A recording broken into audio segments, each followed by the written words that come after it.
الحمد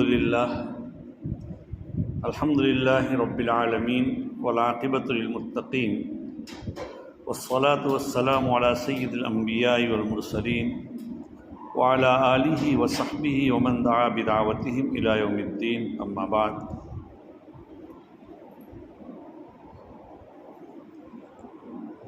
عن علی بن ابی طالب رضی اللہ تعالی عنہ قال اذا كان ليلة النصف من شعبان فقوموا ليلها وصوموا نهارها۔ وعن ابي هريرة رضي الله تعالى عنه قال اذا كان ليلة النصف من شعبان يغفر الله لعباده الا لمشرك او مشاحن او كما قال علیہم الصلاۃ والسلام۔ بزرگان محترم، میں نے اس وقت دو روایتیں آپ کے سامنے پڑھی۔ آپ کے یہ بات آپ کے سامنے ہے کہ رمضان المبارک کا شعبان المعظم کا مہینہ شروع ہو چکا ہے اور تقریباً آدھا پورا ہونے آیا ہے۔ یہ رجب، شعبان، رمضان جیسا کہ آپ کو معلوم ہے اور وہ روایت آویزہ بھی کی جاتی ہے کہ جب رجب کا مہینہ آتا نبی اکرم صلی اللہ علیہ وسلم دعا کرتے اللہم بارک لنا فی رجب و شعبان وبلغنا رمضان۔ رمضان کی تیاری گویا کہ ہمیں کرائی جاتی ہے، اس کی رغبت دی جاتی ہے، اس کی قدر کرنے کی اللہ ہمیں توفیق نصیب فرمائے۔ عزیزو، یہ جو آج 14ویں شعبان ہے اور آج کے بعد والی جو رات ہے وہ 15ویں شعبان۔ 15ویں شعبان میں حق تعالی شانہ آئندہ سال جو ہونے والے جتنے بھی احکامات ہیں، چاہے رزق کے قبیل سے ہو، موت کے قبیل سے ہو، کسی کی زندگی کی قبیل سے ہو، یا جون سی کی بھی لائن کے حالات جو دنیا میں وقوع پذیر ہونے والے ہیں، ان تمام کی تفصیل حق تعالی شانہ فرشتوں کو جو اس کے متعلق ہوتے ہیں ان کے حوالے کرتا ہے۔ ورنہ دنیا میں جو چیزیں وقوع پذیر ہونے والی ہے، دنیا میں جو چیزیں ہونے والی ہے، ان چیزوں کو تو حق تعالی شانہ نے دنیا کے پیدا کرنے سے 50,000 سال پہلے لکھ دیا ہے۔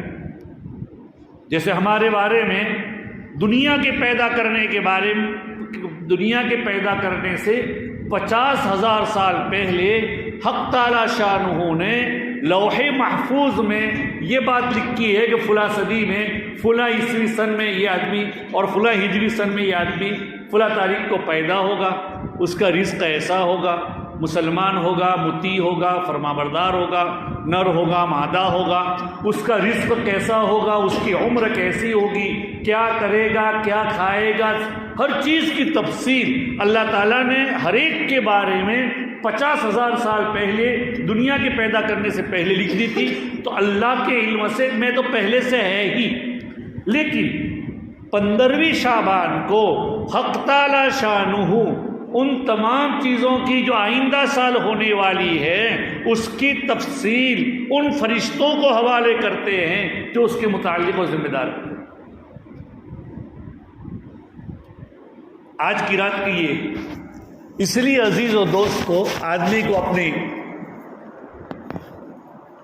یہ جو رات آج ہماری زندگی کا جو گزشتہ سال لکھا گیا تھا کہ کون سے اعمال کریں گے، وہ اس کا آخری دن ہے، آخری لمحے ہیں مغرب تک، اور معلوم نہیں کہ ہماری زندگی کا یہ آخری لمحے یہ جو اس سال کے ہیں وہ زندگی کے بھی آخری ہو سکتے ہیں، ہمیں علم نہیں۔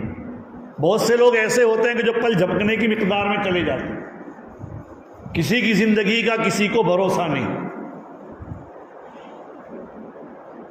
اس لیے عزیز و دوستو، اپنی زندگی کے ان لمحات کی قدر کرنا چاہیے۔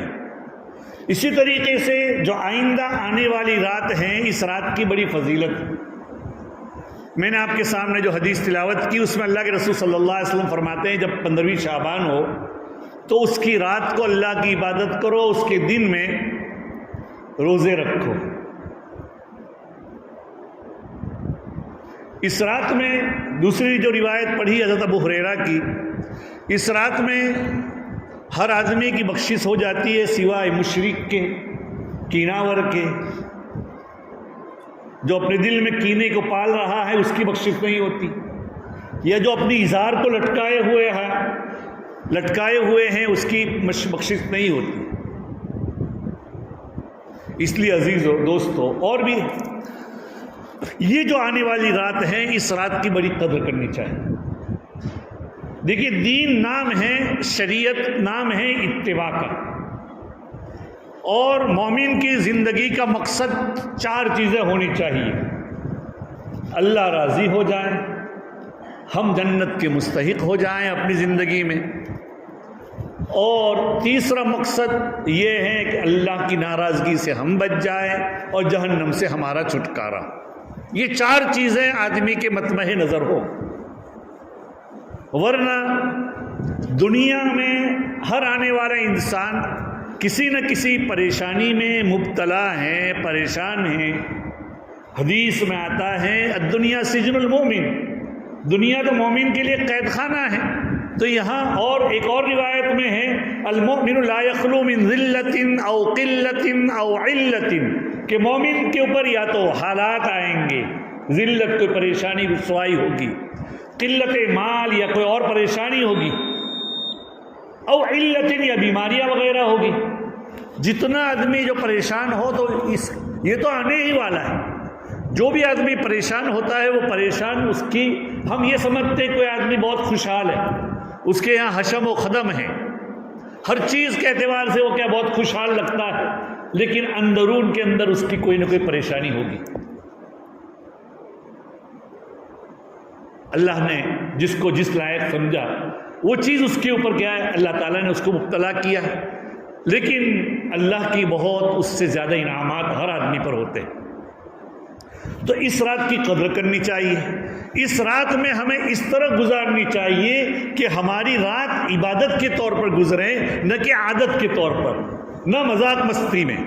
دیکھیے، اس رات کو گزارنے کا آسان طریقہ بزرگوں نے بتلایا ہے۔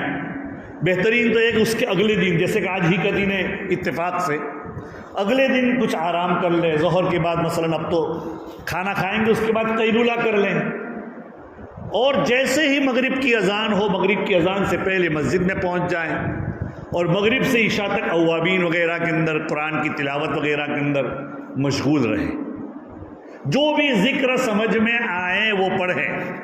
یہ جو بہت سے لوگ بعض مرتبہ یہ جو سوشل میڈیا کے اوپر یا واٹس ایپ کے اوپر کہ بھئی آتا ہے، اس سال تو ابھی تک تو نہیں آیا کہ اس رات میں اتنی رکعت پڑھی جائے، پہلی رکعت میں فلاں سورت اتنی مرتبہ، دوسری رکعت میں فلاں سورت، اس کی کوئی اصل نہیں۔ دین نام ہے اتباع سنت کا، شریعت نے جو بتلایا اس کے مطابق کی جائے عبادت۔ اس طرح نماز کوئی اصل نہیں ہے، بس اصل تو عبادت، آدمی کو جس چیز میں لگے اس میں عبادت کرے۔ اور دیکھیے، دین میں عبادت نام ہے اخلاص اور للہیت کے ساتھ ادا کرنا، اور اس رات میں ہم جو بھی عبادت کریں گے وہ نفل ہوگی، چاہے قرآن پڑھیں، چاہے ذکر و اذکار کریں، چاہے نماز پڑھیں، یہ تمام نوافل ہیں۔ اور عبادات نافلہ یا نفلی عبادتیں مسجد میں کرنے کے مقابلے میں گھر میں کرنا افضل ہے۔ جماعت کے ساتھ بھی نہیں ہوگی نفلی عبادت۔ دیکھیے، نفلی نماز جماعت کے ساتھ کون سی ادا ہوتی ہے؟ 5 وقتہ نمازیں، 5 وقت کی نماز جماعت کے ساتھ ہوتی ہے، جمعہ کی نماز ہوتی ہے، عید کی نماز ہوتی ہے، جنازے کی نماز ہوتی ہے۔ اسی طریقے سے اگر ضرورت پڑی تو بعض مرتبہ سورج گرہن کی نماز ہوتی ہے۔ اگر حالات ایسے ہیں کہ بارش ہی نہیں ہو رہی ہے صلاۃ الاستسقاء پڑھنے کی ضرورت ہوئی تو بعض ائمہ کے یہاں استسقاء کی نماز یعنی بارش طلب کرنے کے لیے جو نماز پڑھی جاتی ہے وہ بھی جماعت کے ساتھ ہے، اس کے علاوہ کوئی بھی نماز جماعت کے ساتھ ادا نہیں کی جاتی۔ دین نفلی عبادت اپنے خود ہی کیا ہے، اپنے گھروں میں کرو، اس کی بڑی فضیلت۔ لوگ کہتے ہیں کہ گھر میں اگر عبادت کرتے ہیں تو نیند آ جاتی ہے، ہمیں ذوق و شوق نہیں ہوتا۔ عزیز و دین نام ہے اتباع کا، اور اتباع کس کو کہتے ہیں؟ جیسا شریعت نے بتلایا اس کے مطابق اس کو ادا کرنا، اس کو دین کہتے ہیں۔ اگر ہم فرض نماز جماعت کے ساتھ مسجد میں پڑھتے ہیں، اگر نفل نماز گھر میں پڑھیں گے، اس کی مثال کیسی ہے؟ اس کی مثال ایسی ہے جیسے کہ ایک آدمی کسی بادشاہ کے دربار میں گیا ہے اور مجمع کے سامنے اس نے بادشاہ کی عجز و نیاز کی، اس کے سامنے تابعداری کا اظہار کیا۔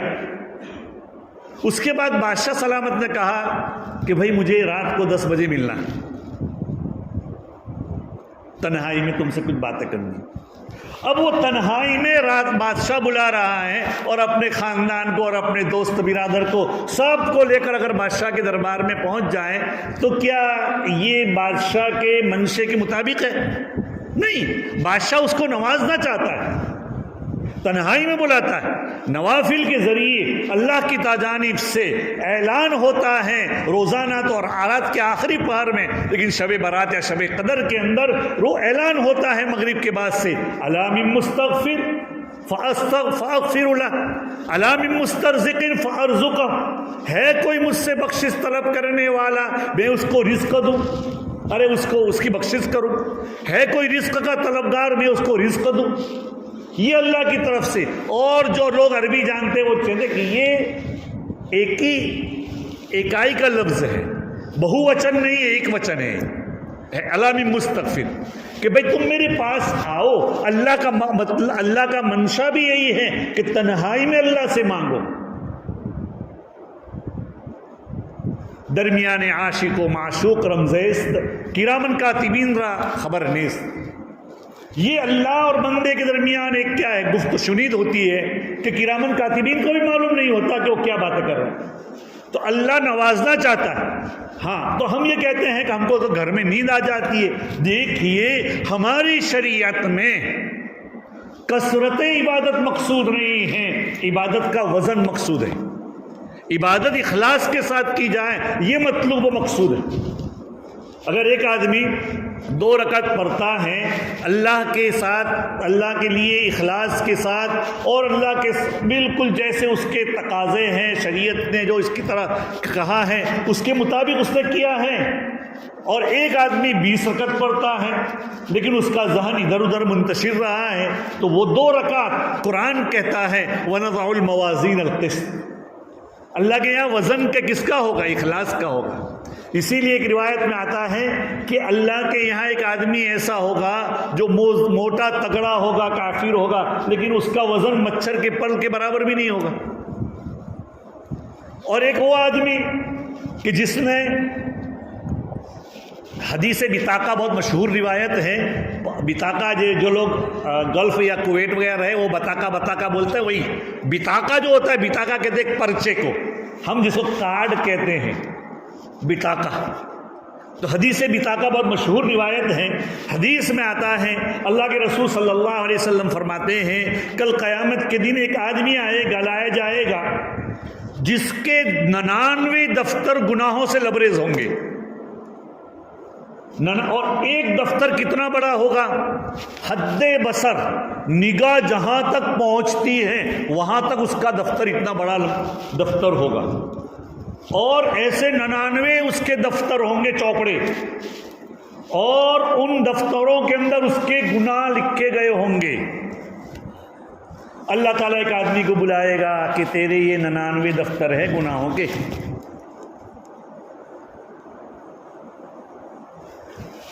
هل تنکر منها شیئا اظلمک علیک الکاتبون او کما قال، کہ کیا تو ان میں سے کسی کا انکار کرتا ہے کہ تو نے نہ کیا ہو اور لکھ لیا گیا ہو؟ لکھنے والے فرشتوں نے تیرے اوپر کوئی ظلم کیا ہے؟ اللہ میاں کہیں گے کہ آج میرے یہاں عدل و انصاف قائم ہوگا، کسی پر آج ظلم نہیں ہوگا۔ یہ جو دفتر ہیں ان میں سے کسی چیز کا تو انکار کرتا ہے یا کہ غلط لکھ دیا ہے یا یہ کہ ایسا لکھنا تھا اور ایسا لکھ دیا ہے، ایسی کوئی بات ہے؟ وہ کہے گا کہ نہیں اللہ میاں سب برابر ہے، اعتراف اقبال جرم کر لے گا۔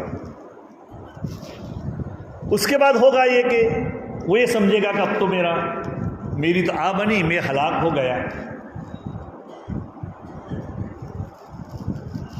اب وہ بالکل نا امید سا ہو جائے گا۔ اللہ میاں کہیں گے کہ بلا، ارے تمہاری ہمارے یہاں ایک نیکی ہے،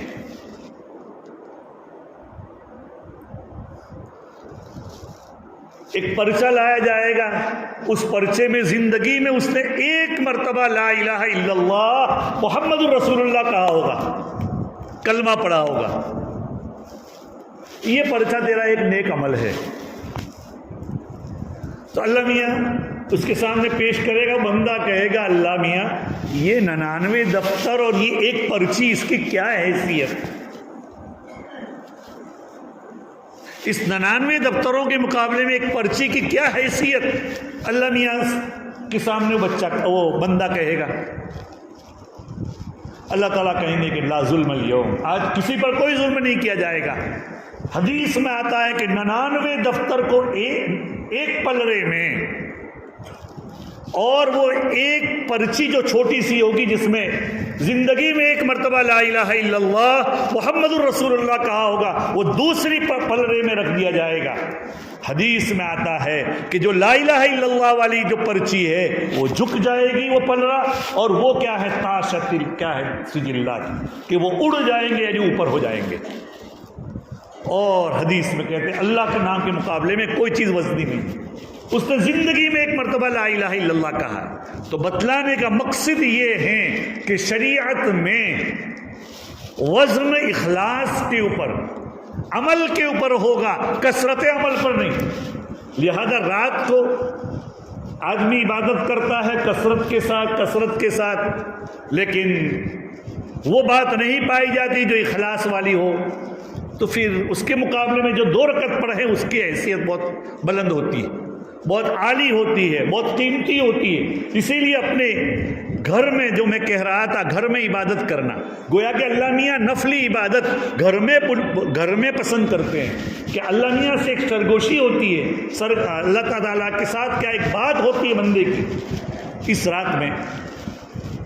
دوسری جو عبادت ہیں وہ نبی اکرم صلی اللہ علیہ وسلم سے ایک مرتبہ یہ بات ثابت ہے کہ آپ قبرستان تشریف لے گئے، ایک ہی مرتبہ ثابت، بلکہ بعض روایات سے تو یہ معلوم ہوتا ہے کہ اس رات میں اللہ کے رسول قبرستان کب گئے ہیں۔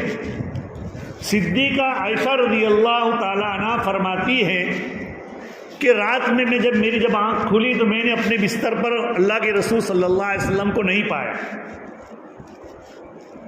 تو میں اللہ کے رسول کو تلاش کرنے لگی روم میں، کمرے میں، تو وہ نہیں ملے۔ مجھے ایسا لگا کہ ممکن ہے اللہ کے رسول کبھی کسی کے اوپر ظلم نہیں کیا، نہ اپنے اہل و عیال کے اوپر، لیکن بھائی ایک کسی سے کسی کو محبت ہوتی ہے تو 1000 بدگمانیاں، ایک محبت 1000 بدگمانیوں کا باعث ہوتی ہے۔ تو حضرت عائشہ صدیقہ رضی اللہ تعالیٰ عنہ یہ سمجھی کہ ممکن ہے کہ میں سو گئی تو یہ اپنے میری اور کوئی سوتن کے یہاں چلے گئے ہوں گے، تو وہاں تلاشا، مسجد میں تلاشا، نہیں ملے اللہ کے رسول صلی اللہ علیہ وسلم۔ تلاش رہی ہے، دیکھ رہی ہے کہ جو لوگ مدینہ منورہ گئے وہ جانتے ہیں کہ روضہ اطہر کے سامنے ہی جنت البقیع ہے، اور اس زمانے میں تو کیا کھلا ہوگا میدان۔ تو انہوں نے دیکھا کہ اللہ کے رسول سامنے سے آ رہے ہیں، وہ ڈھونڈ رہی تھی، تو یہ چپکے سے اپنے کمرے میں آ کر دوڑتی ہوئی لیٹ گئی۔ وہ دوڑتے ہوئے آئی، اللہ کے رسول بھی پیچھے آ رہے تھے۔